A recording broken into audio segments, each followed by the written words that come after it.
বউ ভাল লাগে না? না পরনারী খুব ভাল লাগে।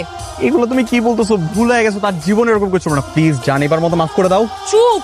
আর একটা কথাও না, কানে ধর, কান ধরে 50 বার উঠবোস করবি। কি আপা, তোর নাকি? না চোর না, ও হচ্ছে আমার একমাত্র গুরুধর স্বামী। ও আমাকে বলেছে ওর নাকি অফিসে চলছে মিটিং, কিন্তু আমি এসে দেখি ও পরনারীকে দিচ্ছে সেটিং। না না, বিশ্বাস করো, আমি কোনো সেটিং টেটিং কিচ্ছু দিতেছিলাম না। তুমি যে মেয়েটাকে দেখছো, ও হচ্ছে আমার অফিসের জুনিয়র কলিগ, শুধু কথা বলতেছিলাম। তুই আর একটা কথা বলে নাই, ভিড়ের মধ্যে তোকে জুতা দিয়ে পিটাবো। হ্যালো মুন্নি, কি অবস্থা? তোমার জন্য কি একটু হেল্প লাগবে বলছিলা? এবার আমাকে সবটা খুলে বলো। আমার বউ, ও তো ঘুমাচ্ছে, ও তো। আই বদমাইশ, দরজা খোল। কি ব্যাপার, কি হয়েছে? একটু কি ঠিকঠাক মতো টয়লেটটাও ব্যবহার করতে দিবা না? কার সাথে কথা বলতেছিলি তুই? আমি কার সাথে কথা বলবো?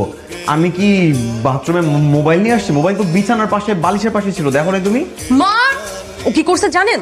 আমি যখন ঘুমাচ্ছিলাম তখন ও ওয়াশরুমে গিয়ে অন্য নারীর সাথে পরকীয়া করতেছিল। এবার